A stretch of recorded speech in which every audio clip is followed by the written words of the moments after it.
Provincetown Book Festival again.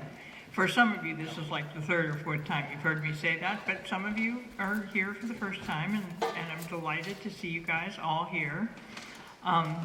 It's been a wonderful day, and I think it's going to be a wonderful evening as well.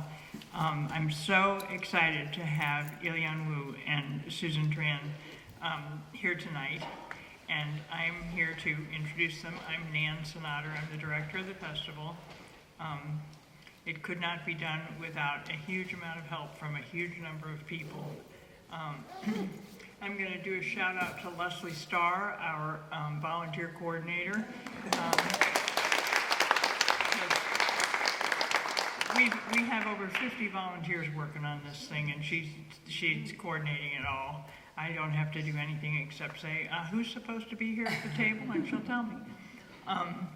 And also to our advisory committee, who are an extraordinary group of authors and other book-related people who start planning this thing in, I kid you not, February, so that we can get this all together by late September. So here we are, and I get to introduce Susan Tran on my far left, who most recently spent 7 years as an anchor and reporter at NBC 10 Boston NECN, but she has been in TV news for 25 years at various stations. She's a two-time Emmy award-winning journalist who anchored the news through the pandemic, and she was part of hours-long coverage for major headlines, including Tom Brady's several retirements, the swearing in of Boston's first Asian American mayor, and other breaking news events. As a reporter, she's also covered the Beijing Winter Olympics, the Boston Marathon bombings, the Newton school shooting, various blizzards, and dozens of DEI stories. Susan also loves food and finding the best places to eat. So she spends a lot of time doing that in Boston and Provincetown. And during her many journeys around the world, she has now traveled to all 7 continents.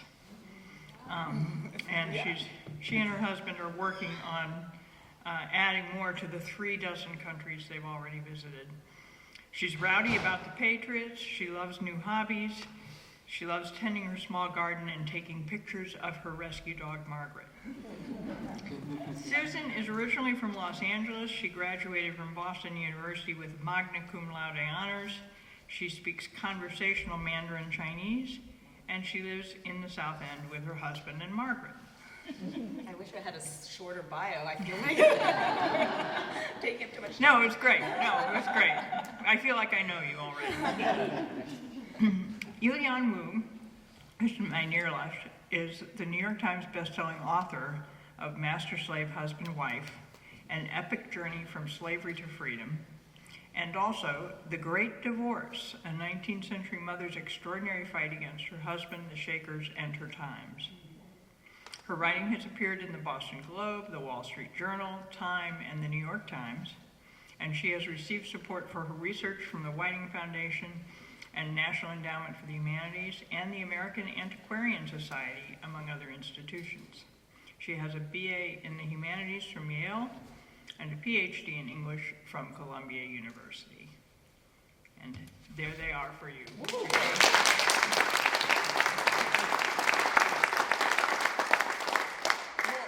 We were going to get started with Ilyon reading from her book, and then I have so many questions. Just to forewarn you, I've interviewed Ilyon a couple of times now, so some of my questions, I always feel like I'm digging from past conversations and trying to bring things back. So why don't you start us off? All right.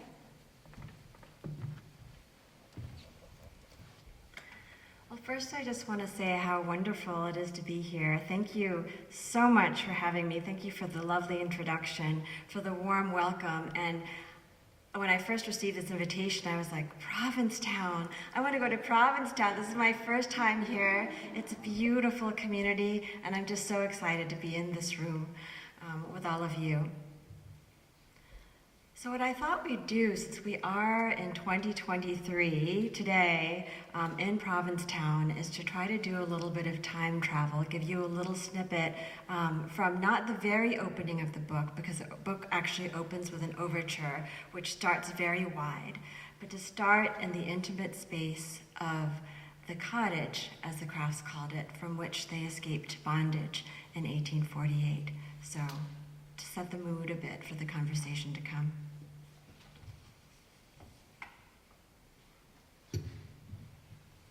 I'm a little short, so. The cottage. It is pre-dawn in Macon, Georgia, and at 4 o'clock, the city does not move.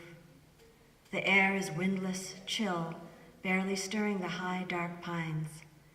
Cotton Avenue is quiet too, the giant weighing scale suspended for the moment behind closed warehouse doors.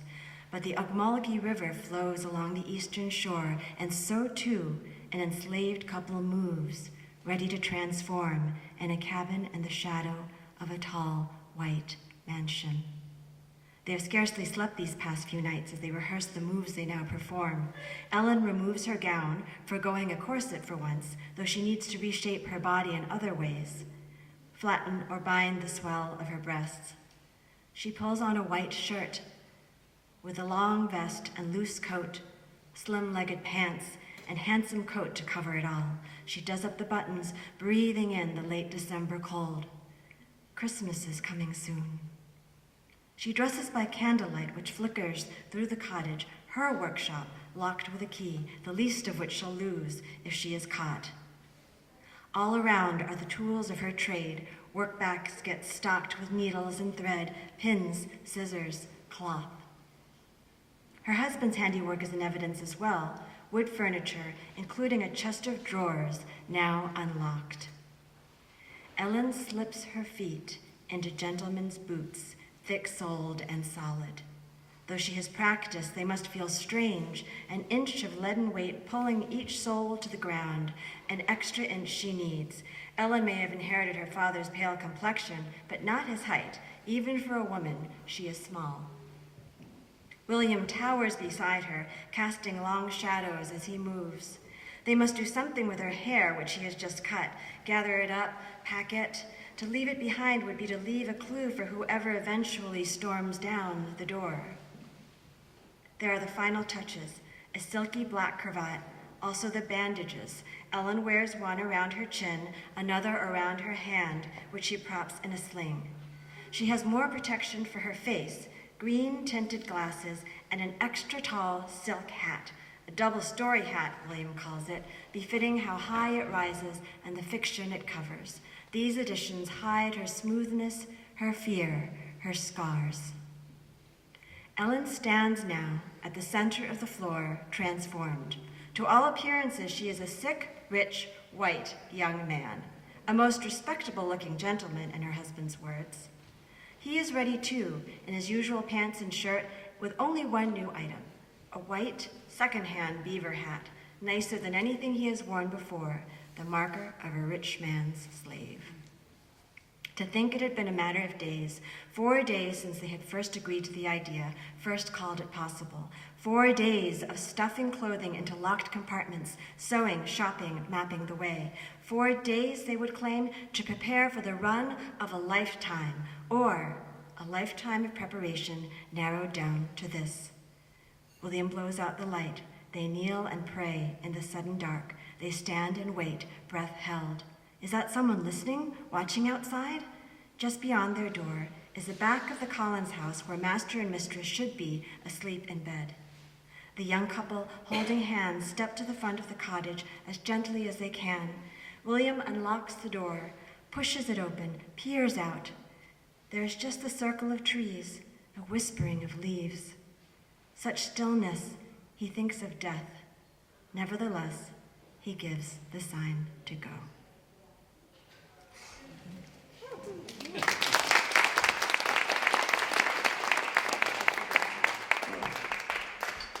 Absolutely riveting. And to hear your voice convey all of that emotion and the suspense. one of the most difficult things about reading your book and talking about it is the summation of it, because it is epic and it is gripping and it's so vast. So in the best elevator pitch that you could give us a summation of what this is about, what these harrowing moments are about. Okay. This is on, right? Yeah. So this is the beginning of this incredible journey that the Crafts are going to make across 1,000 miles from Macon, Georgia, across multiple states to the free city of Philadelphia, and ultimately up to New England and beyond.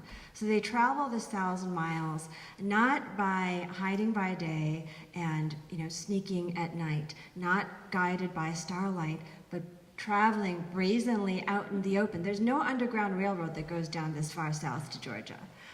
This is two mutually self-emancipated people who disguise themselves as master and slave, although in reality they consider each other husband and wife. So this is about that initial journey, that 1,000-mile journey, but actually their arrival in the north is just the beginning. And as you say, there are multiple arcs. So there's almost kind of like, I think of it as like 3 movements. So the first movement is the movement out of the south. Then there is an equally dynamic and charged and exciting and fraught journey in the north, where the Crafts end up telling their story. We'll go more into that. And then there's an escape from the United States, because it's not enough for this couple to escape the South. They have to escape the entire United States in order to be free. And let's just give perspective here. This is 1848. They are in Macon, Georgia. Mm-hmm. She is an enslaved woman. She is married to another man who is enslaved. They are illiterate. They're going to travel 1,000 miles, having to navigate steamboats, trains, hotels. Mm-hmm. Talk about how that happened. Yeah, I mean, it seems like an impossible task. I mean, this is one of the reasons why enslaved people were denied literacy, so that they would not have access to the information that would tell them how to get out of the country, or out of the state, out of the region, out of bondage. The thing about the Crafts is that they had access. They were living not what we typically sort of think of, or what's typically conjured when we talk about slavery. I mean, a lot of times when people talk about slavery, they're thinking of plantation slavery. These were 2 people who were enslaved in an urban setting, and they were highly skilled artisans, and they end up using these skills for this escape. So Ellen Craft is a skilled seamstress. So she's a dressmaker, and she is enslaved by her half-sister, her biological half-sister. So I'll back up a minute here to say that she's a daughter of an enslaved woman named Maria, and her own biological actually, I'll quote from the narrative upon which the story is originally based. It's William Craft who sort of tells the story. And what he says, or in his voice, it said, my wife's first master was her father, and her mother his slave, and the latter, meaning the mother, is still the slave of his widow. So if you think about that one sentence, it is so packed, it's so dense with all these competing genealogies. So Ellen Craft, who was the daughter of her first master, as she was obliged to call him, was given away as a wedding present when she was 11 years old, by her father, by her biological father, and his wife, who deeply resented this child.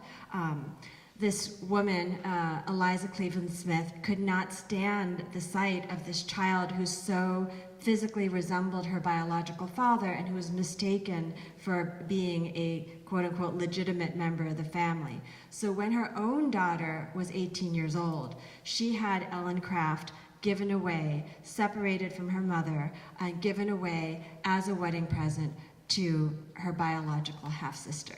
So I think we've laid out some of the background here. And it's so heavy just to know that all of those details exist, and these were the pivotal moments that they were trying to escape from.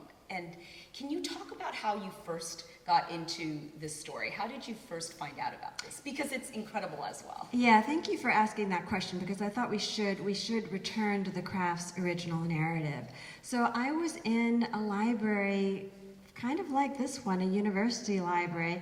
One of my favorite one of my children had a wonderful librarian here at a school where the library was literally the center of the school. I mean, everything else branched out. The architecture, I think, said a lot about this community.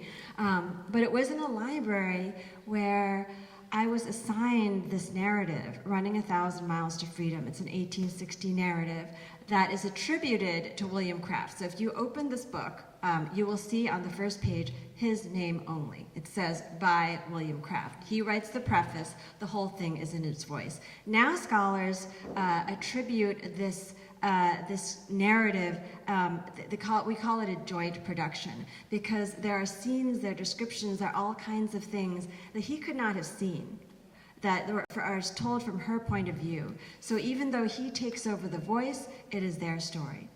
So I'm sitting in this library at Columbia University. I'm a graduate student. I'm trying to figure out how to get out of grad school. Looking at literature, I thought we were supposed to be reading literature, not theorizing about literature and ripping it apart. And so to my dismay, I was in this Ivy League institution and feeling very far removed away from any kind of story, any kind of reality.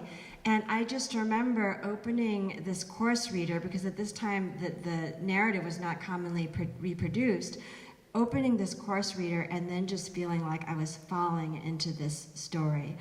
The Crafts actually, as I mentioned before, they tell their story on the road. So there's that first arc where they actually get to the north. And then everyone hears about the story and they're saying this is such an extraordinary story. The Crafts become celebrities on the abolitionist lecture circuit telling their story. So they rehearse the story for many, many years before they actually write it down. And I think there's a trace of that if you actually read the narrative. It feels like something spoken. I felt like this. It was a dark night, I remember, and reading the voice and feeling that voice in my ear. And there were these lines, like that line that I quoted you, where it's so densely packed, and you're getting indications of this incredible trauma that they experience and how they survive it. But as much as they give these kind of specifics, there are a lot of bigger questions and smaller questions that they don't answer, or there are things that they both could not and would not talk about. So those questions really lingered with me, especially the question of what their lives were like in bondage, and what particularly, was there something in particular that set them off on this incredible life-risking journey? Where did they get the idea? There were all these questions that I kind of wanted to know about, and those aren't answered in the narrative. And I guess it's once I started doing that archival digging, that's really when I felt like kind of an Alice in Wonderland, like, diving into some kind of strange space, right? Where the archive started to open and all these answers did start coming back. That's really when I decided that this is a story that I needed to tell. Because in their narrative, it takes you from Macon, Georgia in 1848, and then it takes you to the arrival in Boston. But it stops there. So can you walk us through how then you could fill in all of those pieces of their time in Boston, their time on the speaking tour and the abolitionist movement? Yeah, as you alluded to, the Crafts talk about, they really focus on that first 1,000-mile journey, but even there are a few scenes that they give, but there are lots of gaps, and I was almost even wondering, how is it possible that they went along this journey? It's only as I started looking at the maps and reading 19th century guidebooks, the ones that they were unable to read or have access to, having been denied literacy, and piecing all these things together, that the contours of the journey ended up really coming alive. That second act that I alluded to in Boston, where there's a crisis there, that is not in the book, and they don't mention anything about the abolitionist lecture circuit. So there are these huge pieces that are missing. So I just ended up doing deep diving into the archives to find those pieces. And one of the things, I guess one of the big challenges is that the crafts leave a lot of traces, a lot more, because they do end up writing their story, because they end up telling their story and the newspapers report on them and everything, but there's still what has been called an archival deficit, or a huge imbalance between what we know about the enslaved and what we know about the enslavers. And actually you have to go through the records of the enslavers to have any hope of finding documentation of the lives of the enslaved. So that was a real challenge. One of the things that I found, one of the people actually, maybe I can kind of focus on a particular part of the story. I wanted to know more about, I especially wanted to know more about Ellen and her mother, because it was so clear that that mother-daughter bond was so central to her existence, so formative. And we just get that little bit of her and that reference in that long, tangled sentence. So, of course, in order to find out about Ellen and her mother, I had to find out about Ellen's father. And actually, where I ended up finding the most information was through what's been called the wicked stepmother figure in the story, the father's wife. So this was actually really important to me too. Wife, or the original mistress. Mistress Smith. So Okay. so James Smith, Ellen Craft's father, this white man who had come to Georgia with a young bride, an 18-year-old bride, and one baby and one slave, ended up building this huge empire and becoming one of the biggest men in Clinton, Georgia. And the woman he married was Eliza Cleveland Smith, from the Cleveland family, which eventually produced an American president. And there are all kinds of records about them. And I wanted to make sure that nobody is caricatured here, right? These are living people, men and women. I wanted to portray them as much as I could in all dimensions and know as much about their humanity as possible in order to be able to understand some of these choices that they were making. And you can find out a lot about, I found out about this Mistress Smith. I learned about her mother was a very young, this actually, I don't think this ended up in the book, so this is something new and different, but her mother was, I think, a 16-year-old Irish girl who comes over, marries a much older man, like I think practically old enough to be her grandfather, and has a marriage and children before Mistress Smith. Then she marries another man who's known, even in her family's genealogical records, as the Devil John. So this guy was known to be really wicked. And Mistress Smith is the second to last, the sixth of 7 children born to Devil John and Catherine. So you can get very granular, like learning about Mistress Smith's life. I know, when she found God. I know her relationship to the Methodist Church. I know what hymns she wanted to have sung. I can find her grave. I can point it out to you digitally online. Because it's in the Rose Hill Cemetery in Macon, Georgia. I can tell you all these things. Right, but you have all of these details, binders of details of Yeah. all of the people who are enslaving people.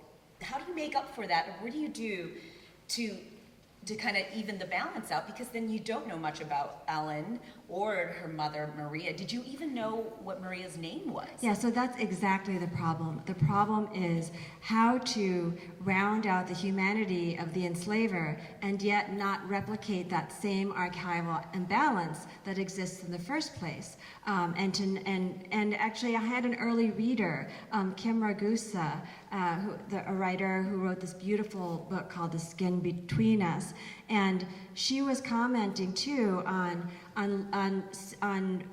the one hand, appreciating the depth of seeing Mistress Smith. You learn about her losses in this book, and her background, and not wanting to, and how the richness of that information almost underscores like how little we know about Ellen and Maria.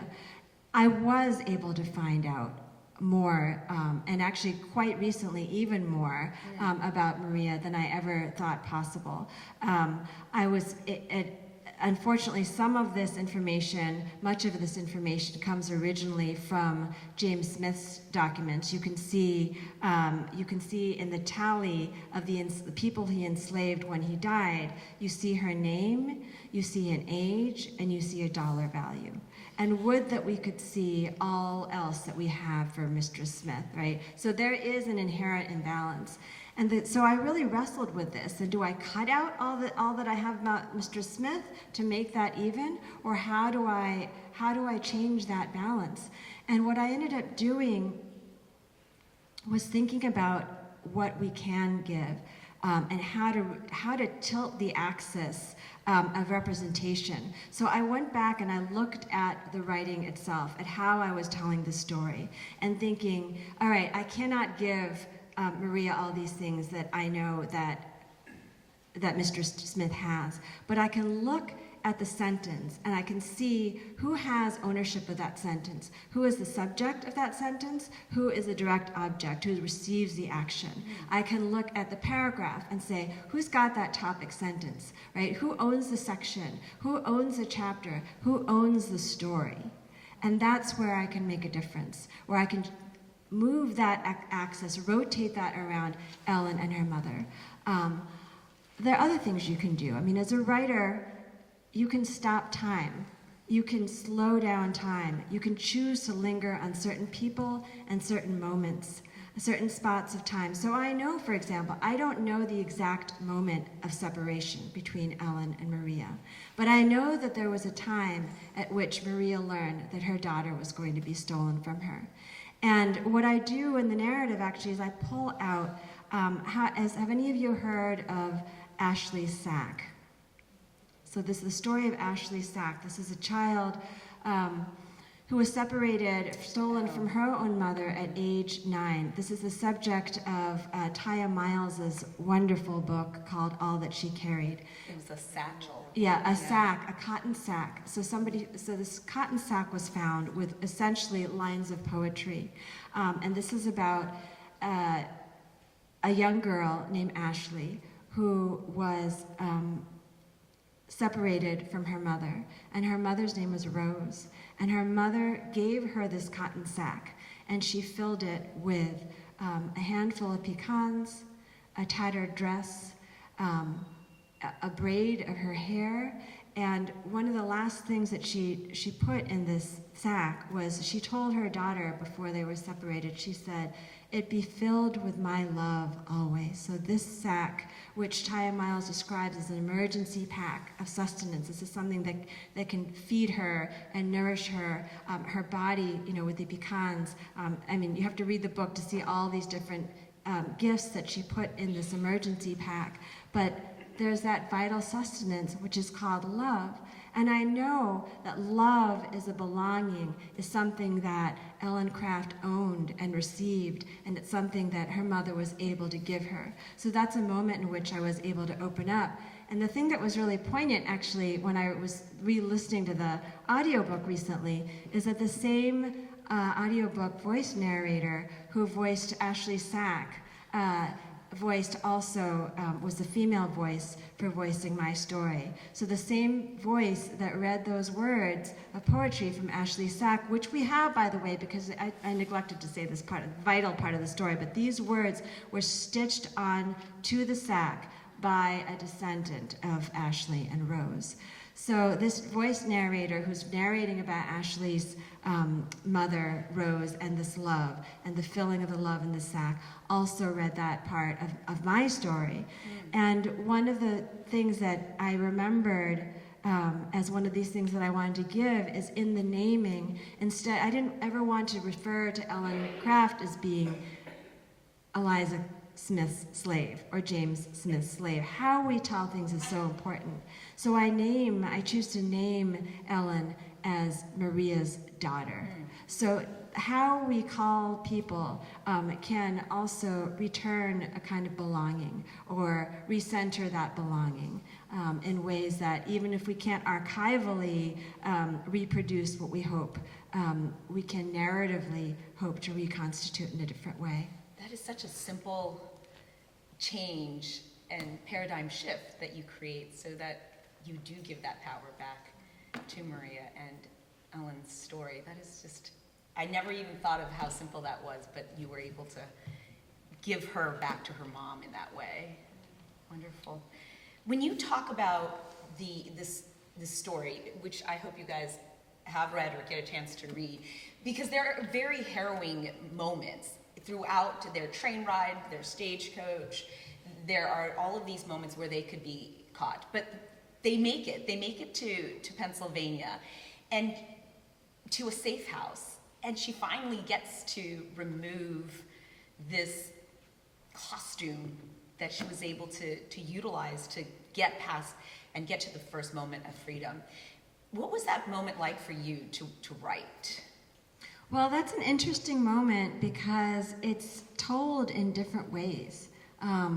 And in the Crafts narrative, so where to begin with this? I could talk about the costume, and because, I mean, she has been traveling in this suit, which must feel so incredibly different on her body. Her face has been plastered with these, like, poultices that have been soaked in ointment. You know, it can't have been comfortable. So there's that we can sort of imagine. But, all right, going back to the Crafts narrative, the way they tell it, it's almost kind of like a comic interlude, the way it's presented in the story. They arrive in Philadelphia, and, you know, as you said, there are incredible twists and turns that actually had me sitting at the edge of my seat, even though I knew it was going to happen, because it's the how that is so exciting and so terrifying and so horrible and so brilliant. But when they get to Philadelphia, what they say is that they run up straight to this room. They're given a room, and they kneel down, and then they pray. And then they come back down the stairs, and there is the boarding house keeper. And the boarding house keeper is looking at now, neglected a big part of the story. Ellen changes back into her women's clothes that she's carried with her all this time. So this boarding house keeper is now looking at Ellen as herself, as a woman, and William, and he says to William, "Where is your master?" And William says, "Right here." And he says, no, where's your master? And he says, "Right here." And he said, "I'm really not fooling, right? Where did that person go that you came in with?" And then they explain, and it says, and they say that this is actually the disguise, and so it's like it's a lighter moment in this very heavy book, the way it's written in the story. But when I was doing this research for a much later part of the story and looking at this lawsuit from 1870, I found William under oath telling the story quite a different way. And in this version of the story, they made this mad dash to the boarding house. That much is the same. They found out about this supposedly friendly colored boarding house owner, as he's described. Ellen goes upstairs. William stays down, and he pulls out a pistol. He pulls out a pistol and he says, "My wife and I just made this escape from Georgia," and makes it clear that he's willing to use this weapon to defend them, so they won't be betrayed. And my heart just dropped, because to know that they had a pistol on their journey, that changes the picture. So the question is then, what do you do when you have these two competing narratives? Do you choose one or the other? And I used them both. Yeah. And it's just incredible to imagine all of this happening. And the pistol, I think, comes up again once they arrive in Boston. So we're going to fast forward because it's a long journey. They get to Boston, which is this bastion of abolitionists. And they do get a lot of help, and specifically from the Haydens. Kind of walk us through what happens once they arrive on Beacon Hill. Well, so we think of Boston as being this bastion of abolitionism, right? This city upon a hill, this place of wonderful refuge, which it is and was in some parts. This is why the Crafts choose to go to Boston. That and because they've been warned. Their original goal is actually to go to Canada, but they're told that it'll be safe enough for them in Boston, they'll be protected there, and Canada is like super cold. So instead of going to Canada, they stop in Boston. William Lloyd Garrison is there. There's a wonderfully strong, vibrant black community on Beacon Hill. There's sort of streets that have been described as honeycombs. There have been other situations. I mean, people know, slave hunters know that you cannot go into Boston, into that part of Boston and just pull somebody out. So they're expected to be safe there physically. But what happens is the Fugitive Slave Act is passed in 1850, and that turns everything upside down because that empowers people like the Crafts enslavers to, Ibram X. Kendi describes it as having like octopus powers. So you picture these like giant tentacles. I mean, it gives them the power. Collins himself doesn't even have to go after them. He can send proxies, and like if he has people deposing that these are the slaves of Robert Collins and Ira Taylor, the Crafts have no way to fight back. They can just be dragged back out. And not only that, but it says in the Fugitive Slave Act that every good citizen can be called upon to basically join a slave posse, slave hunting posse, to recapture the Crafts. And if you are told that you need to come and join this group and you don't do this, you will face fines and prison time yourself. So this is it's been called an act without mercy. And it really forces everyone to sort of figure out where they stand on this, and it galvanizes the nation. But what it does also is it tears apart the nation and the community. We'd like to think that everybody was like, yeah, let's stand up with the Crafts, let's stand up with these fugitives, but that was actually not the case. And the Crafts are not safe in Boston. And in fact, there was a huge chase, and that's the whole second part of the story. But part of Boston really stands up, but there are people who are ready to send them back. It was very interesting. I interviewed Ilyon and ended up doing a 2-part series because she's obviously so fascinating. This book is so incredible. So we are at the Athenaeum in Boston, and we have a lengthy interview. We decide we're going to walk over quickly to the Hayden House on Beacon Hill. We should actually say Lewis and Harriet Hayden yes. are, they're keepers of this incredible underground railroad station. They're black activists. They are also themselves self-emancipated people, and they have their own journey, which I recount, their own journey out of the South. Lewis Hayden's first wife was actually enslaved by Henry Clay, who's associated now with the Great Compromise, and his painting is hung up everywhere. He's celebrated as an American hero, but Lewis Hayden knew him in a very different context, and that comes up in the story. But the Haydens have this house where they were housing, so many people who had escaped Southern refugees. So many people would come through here. I think Harriet Beecher Stowe at one point comes and visits, and there are 13 people up on the top floor. This house is now privately owned. So I've been told about this house, and you can walk right past it on Beacon Hill, wonderfully preserved, that there were like secret passages and all kinds of things here, and but I'd never been able to see because this is somebody's home. And Susan said, well, I'd like to just see the outside of it. So I was like, sure, we'll walk by it. This is as we're going through these alleys, and they're not the alleys that we know of where cars can go by, and they still exist. There are these little walkways in Beacon Hill. If you go today, right now, you can kind of snake through and get from one point to another on 2 different streets without anybody seeing you. It was incredible. Ilyon's walking us through. We have a producer, we have a camera person. We end up at the Hayden House going through kind of these back channels.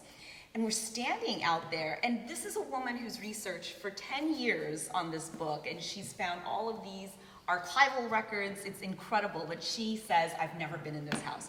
Let me write a little note to say, if you are interested, I would love to see the house. And so that's where we are, right? You're writing this note. We're standing outside. I'm a little loud.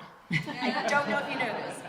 But the owner of the home hears us, opens, it's like a movie, opens the third or second floor up in the window. He shouts down, what are you guys doing? And I think he's gonna be mad. So I'm like, oh, we're doing a story. And so closes the window, comes down, and he opens the door, and I'm a little aggressive, and I say, hey, this is Ilyon Wu. She wrote this amazing book. I don't know if you've heard about it. She wants to see the Hayden house. Do you think you can let us in? And he says, yes. And you are moved. Yeah, I mean, I would never have done that. I mean, like, I bury myself in the archives, I'm really good at being like a rabbit or a mole, but not like, yeah. I was so grateful. I was like, are we actually gonna go in here? And I mean, the floorboards are old. We're like creaking over them. This, like, right next to us is a room where Ellen and William Craft were legally married by Massachusetts law, and this was a space where when part of Boston was rising up for them, the other part was up against them. We were talking about pistols before. This place was filled with arms and people ready to stand up. And they were, in fact, there's a story that Lewis Hayden had these kegs of gunpowder, and he put them under his doorstep, saying, when the Crafts were hiding there, saying, anybody comes in here and I'm just gonna blow this place up. And so there are people who describe seeing his face, like there was nothing like that face, and the determination. He would explode everything, right? And I didn't quite understand how that worked, actually, like where was the gunpowder on the doorstep, but you can actually see that space, like there's a space under the doorstep, and they actually took us down. So Ilyon, so let's just back up.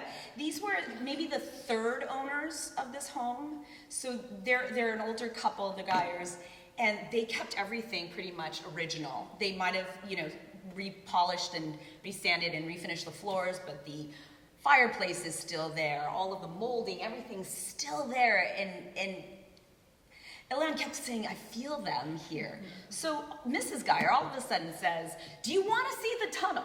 And we're like, yes, we want to see the tunnel. And we're going downstairs, and they left it pretty much untouched. Yeah. What was that like? Yeah, I mean, that was incredible. That was incredible to see. There's literally like a gash, like a gap in the wall. And actually, you can see it too. Like, it's on NBC 10, yeah.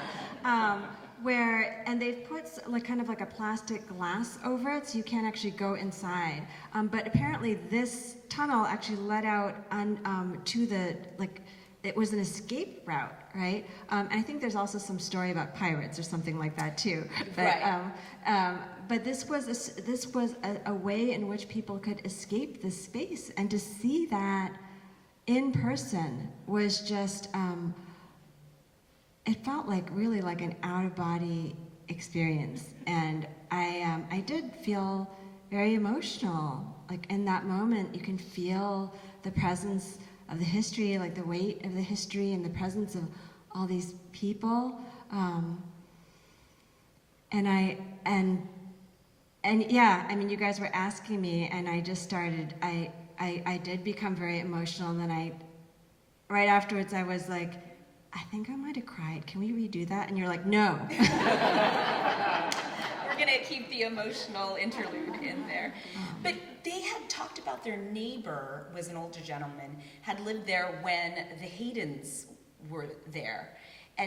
Or was it afterwards that they had played in that tunnel with the previous owners? Yeah. So the neighbor was old enough where he had played with the previous owner's family, and they were able to crawl through the tunnels, is how they knew that it did lead somewhere else. You describe it in your book, and having never seen it, it was impeccable the way you saw it. Yeah, I mean, I had a pretty good 19th century description, so that's what I relied on, but it really did, I guess I was happy to see that too, is that the description that I had used from a 19th century description was accurate. And the thing is, a lot of these spaces, you know, there's another space, the Pulaski House. So there's an episode in Savannah where they are stopping. They actually have to stop for tea. Can you imagine? They have to stop for tea between these stops that they're making. And I knew that they stopped for tea because they write about this in the narrative, but I didn't know where they stopped. And I found these old, like, train records, and I was able to find through those and diarists of, especially, like, I really relied heavily on disgruntled British travelers, because they would complain about, like, all the facilities, the food, the this and that, and then you're like, oh, this is where they went, this is what they ate, this is what they did. So through this combination of things, I found out that they stopped at Johnson Square for tea. And I got it down to 2 different places. This is how, like, you know, kind of like nerdy and obsessive I was. And I was like, I think it was the Pulaski House, but I can't say it because I'm not sure. Because they didn't specifically say the Pulaski House. And the Pulaski House actually was also known to have these underground tunnels and pens, but through which the enslaved were transacted. Or trafficked, I should say. So a different kind of pen, a different kind of underground space. And later on, like much later in my research, when I'd written all the chapters and I'd said an establishment, and I couldn't explain everything about the pens because I didn't know that it was that establishment for sure, I found newspaper verification that it was the Pulaski House that they stopped at, and that changed the whole story. That enabled me to color it in with much more depth. But I went off on a tunnel, a different tunnel, and you were talking about the Hayden's tunnel. A little bit about how what you saw was so similar to what you wrote, and that was your description of the Hayden house. Okay. So this is Lewis and Harriet Hayden, and the couple had escaped bondage in Kentucky only 6 years earlier, aided by 2 white abolitionists, a preacher and a teacher. Like the Crafts, the Haydens had worn disguises, their faces powdered with flour to make them appear fair from afar. The couple made it to Canada along with their son, but concerned about those left behind, they returned to the United States, settling first in Michigan and finally in Boston. Now the family made its house on Southwick Street, an activist headquarters, along with Louis Hayden's second-hand clothing store. The Hayden house was fronted with a short step and narrow door, but that was not the only way in or out.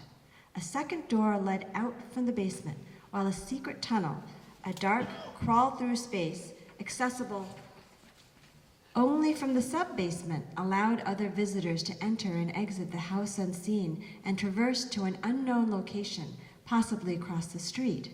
As many as 13 people could hide at once on the top floor, and other Southern refugees ate, slept, and boarded in this building when William and Ellen first walked inside. And then I go on to say about how there are few places where they would have been better protected than this house and this neighborhood. It was just incredible, just remembering that we had that moment, and then we went back to the book and said, that's exactly what she was saying. It happened just like that. So I want to move us forward because they no longer feel safe in Boston, and they head off to Canada. To Canada. Yeah, because they're hunted in Boston, actually. Right. And that's a whole part of the story you'll have to discover for yourselves. But you know, the enslavers who up until this time, the Crafts are speaking all over the country. They're really kind of making fools of the enslavers, right? The Robert Collins writes about, he's embarrassed that this is happening.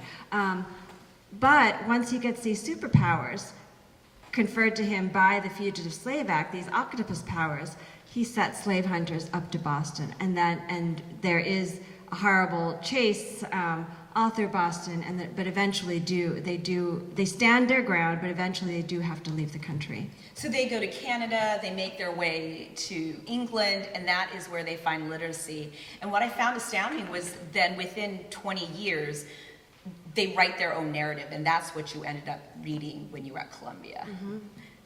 To have that full circle there. When you think about sitting with all of this information and you're looking through archives, and sometimes you're not seeing any names, you're seeing just enslaved person, boy, woman, age, and their worth, right along furnishing, farm materials, equipment, cattle. How did you reconcile that? Because that could have been and must have been really difficult to constantly go back to that and sit with that and write from that. Yeah, I mean, you read all these lists of property and you just see names, you see ages, you see numbers. One of the most sort of powerful archival moments that I had, I found the deed by which Ellen Craft was given away. So I found this paper, beautifully scripted paper on which her father writes that for the love that he has for his daughter, Eliza Collins, he's giving her this property.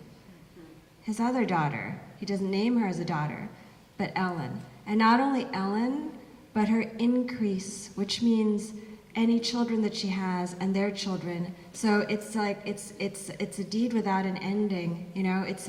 It's in perpetuity. It's her and her children and her children's children and her children's children consigned to her half-sister's children and their children and so on. So this is a deed without an end. You read, and that same day actually I found the mortgage by which William Craft, we haven't talked much about him, but by which he was mortgaged. So he's listed next to his younger sister, from whom he's horribly separated.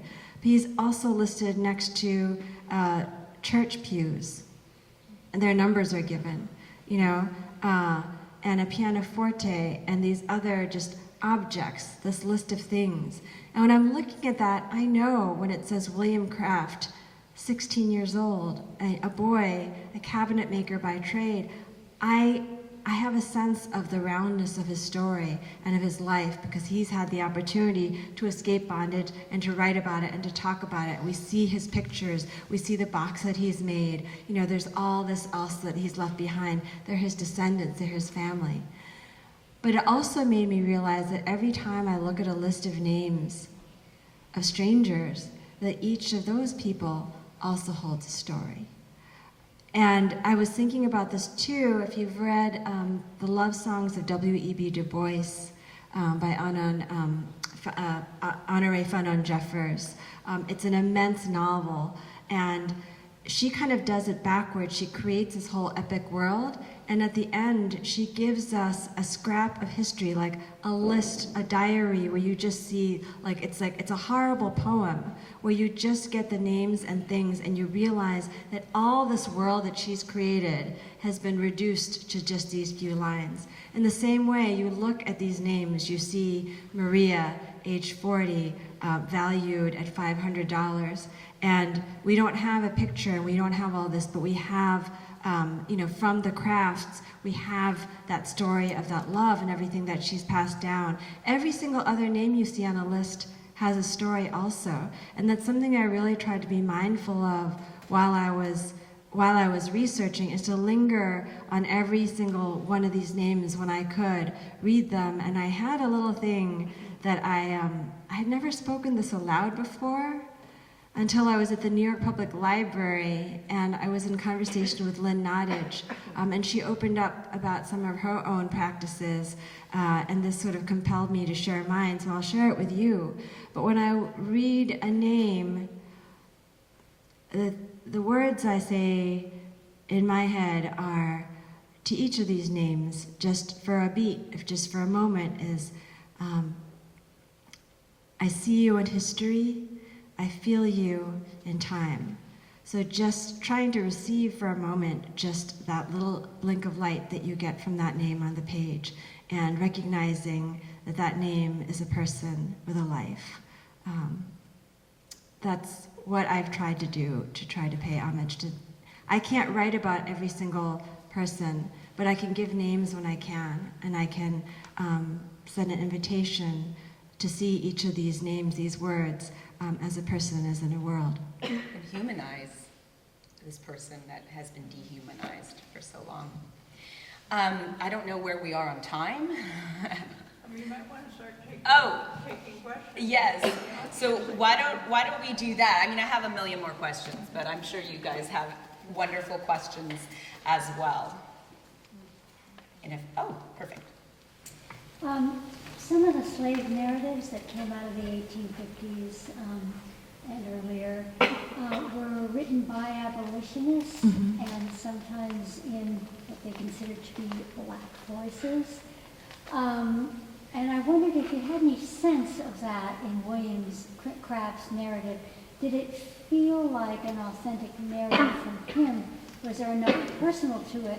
Or was it so much like all the other abolitionist narratives with a certain driving theme to them? Well, so that's the interesting thing, and I think this is actually why the Crafts narrative comes so late. So they make their escape in 1848, and this is a year where there are many other narratives being published. And Henry Box Brown, who is a man who made his escape from bondage just a few months after the Crafts, also with an extraordinary means, or sort of what is it? Plan. Yeah, a plan, a strategy. He packs himself in a box that's 2 by 3. It is very small. If you go to Richmond, Virginia, they actually have replicas of this box, so you can see what it feels like to stuff yourself in there. And then he goes upside down. You can see what that experience is like. The box is kind of this invitation. But anyway, Henry Box Brown is one of several self-emancipated people who collaborated with white activists who wrote down their story. And the Crafts didn't want to do that. They wait a dozen years because they wanted to wait until they could tell their story on their own, in their own terms. You can feel their voice and the consistency of their voice from reports, newspaper reports of their stories. And I think that's one of the things that makes it so powerful and feels so authentic. Yeah. And interestingly enough, you and I were talking offhand about how he gets the authorship, but it's so clear that she had a big point in it. And it just, again, this Ellen Craft is never elevated to the standing and stature that she belongs. Well, that's what some people said about her. But I go into this a lot more in the book. But she's also a very complex, powerful character, and there has been some scholarship, that suggests that she was silenced, especially not only by her husband as they were on this lecture circuit, but this dazzling, best-selling author, self-emancipated man who we haven't talked about, but it's one of my favorite parts of the book, William Wells Brown. So William Wells Brown was also he wrote his own story. There's actually at least one scholar who has suggested that he might have helped the Crafts write the story. And in fact, in some ways he did, because he taught them how to tell their story on the road, right? Because they traveled together. So the art of self-presentation in story is something that they definitely picked up on from him. But actually, if you read their 1860 narrative, his name, and he's a major character in my book, his name is not even in the narrative, which I find really odd. And I've spoken to his biographer too, and we've wondered if there was some kind of falling out. Later on, when William was in legal trouble too, he could have been there and he wasn't. So I don't think he was part of this writing of the story, even if he was part of the educational process that they experienced once they started telling their story on the road. We wonder too about 19th century mores and women speaking in public and women telling a story, and the spotlight being on women. It was really considered to be shameful. Oh, yeah. And that no woman would want to bring that kind of shame down upon herself. So it may be that she chose to retreat as well to avoid the public spotlight, because that would have been the social mores at the time. And if you think about the fact that, this is a couple who have lived their whole lives in bondage. They've gone through extreme trauma, not to mention this harrowing escape. They're sick, actually, upon their arrival, and then they're asked to they end up going on 1,000 miles more of a journey, crisscrossing all over New England, like sleeping in different places, eating in different places, meeting all these people, like gathered in halls like these, right? They're surrounded by people who are probing them, like probing their trauma, asking them all kinds of incredible personal questions, wanting to touch them, taking their hands. I mean, there's this incredible invasion of space. So one could well understand if that's something that she chose, because she did not want to share. She did not want to deliver up, herself as she was being asked to. Did you have a question? How long did you work on this, and how did you stay at it? Well, the discovery of the narrative in grad school was more than 20 years ago. So this is a story that sort of I've lived with on and off for a long time. I tried starting it in, I think, 2012, and I couldn't do it. The time wasn't right for me. I couldn't do it. And I was hoping, this is a book that I wanted to read, really, which is why I ended up writing it. I started in earnest, I started doing the digging that sort of led me to sort of fall into that archival hole in 2016. So from 2016, that's when the hard, heavy digging began. Thank you for staying with it. You had a question? Do you know anything about the rest of their family? Did they have children? What happened with? Oh, thank you. That was Yeah. on our list, yeah. That's a wonderful question. I mean, they had, originally scholars thought that they had 5 children. Then there was another baby whose birth and death was discovered in Boston. So another scholar discovered that. More recently, I found out that there was actually a 7th craft child. So this is something that the descendants who I've had the pleasure and honor of knowing learned also recently from a researcher in England who found baptismal records in the UK. And that actually opened up a whole nother part of the story, and actually does connect again to Ellen and her mother, Maria. I think I will give this, it's not quite a spoiler, because again, this whole book, the whole story is not about the what, it's about the how. I mean, obviously they make it out. It's the how they do it that's incredible. So I will not be giving anything away, but hopefully be giving you something to look forward to by telling you that Ellen and Maria do reunite. But the timing of this, so when Ellen finds out that she is pregnant, William has just left for Africa. That's a whole nother thing too. He has just left for Africa. She's raising her children alone. And then when she gives birth to this child is when she learns that her mother is still in Macon, and that she can be found and she can be brought home if she can arrange for the travel. Dun, dun, dun. Any other questions out there? Oh, yes. You talked a little bit about the audio, and I'm in the process of listening to it and really enjoying taking in the book in little bits like that. And it just made me curious about, because of, I don't know quite what the question is here, but what you're dealing with is all archival, so it's all words, it's all documents. But what it documents is a lot of it is spoken. So can you speak a little bit to that and the, what you think about it being delivered in an audio format? Yeah, I mean, I love the audio format. It's really kind of, as I said in the beginning, it's how I feel like I received the story. It's something I felt like I was hearing. And the story as I wanted to write it, again, I did not want to write an academic book. I actually had a first horrible draft that my editor, Dawn Davis, was like, she said I had created a scholarly tomb, like as in like burying readers alive in all the stuff that I had amassed. So I actually had to start the whole story over. And when I started over, I decided I'm not going to lead with the research. I'm not going to lead with what I know. I should have known this Eric Foner, who I actually also worked with in graduate school, said, don't let the details get in the way of the story. The first draft was like all detail, no story. And so what I set out to do, I looked at novels, I looked at films, I looked at musicals, and what I really wanted to do was to conjure the story and the world with all the five senses. So to the sight part of it, you know, I mean, that's where the British travelers come in, right? You're able to see like how the rivers are unfolding. There's so much that I could see by reading these descriptions, also by being there. There's a pivotal scene that happens at the Charleston Custom House, a standoff in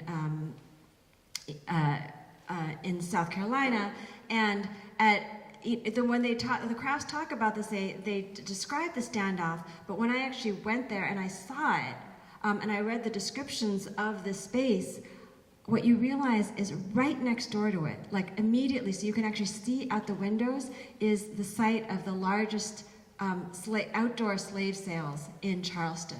So they're walking right past that and they're standing right next to it as they're going through this harrowing moment. So that's an example of sound. The smell might be like the stinky poultices that she has on her face. I'll just do one, so we'll cover all five senses, but the sound is something that was really important. And one of the things that I found myself doing, especially in reading letters, is eavesdropping. So one thing that I get, like one moment that we haven't touched on their experiences in England, but they're in England, and they're in this house of a doctor and his daughter, who are really caring and well-meaning activists, but they're also kind of, they can be very patronizing. They have their own ideas of how they think the craft should be telling their story. There's an aunt in this house who is actually just she's describing how she's heard Ellen as she was on the stairs singing to herself. And she gives this one line, and I was like, can we find that song? And thanks to William Wells Brown, the best-selling author, self-emancipated man, storyteller, who also wrote an anti-slavery songbook, I actually could find that song. And you know what that song is that Ellen was singing to herself in this house in England? It was called The Fugitive's Triumph.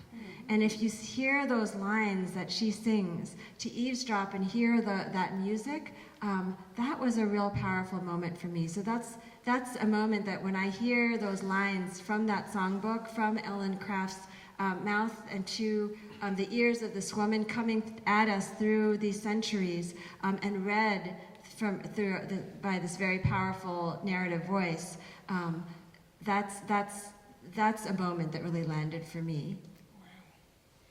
Is there going to be a movie? Have you sold the rights? I haven't, but it should be. I mean, It should. Be. The Crafts were multimedia artists themselves. They were speaking as well as writing. They were really kind of performing. They were like performance artists ahead of their times. When they were speaking with William Wells Brown, again, if you conjure this like vast space, they had this thing called a panorama, which is like a giant painting that stretched from like here all the way over to there. If you imagine the lights are low and they're telling their story and they're lighting up pieces of this picture.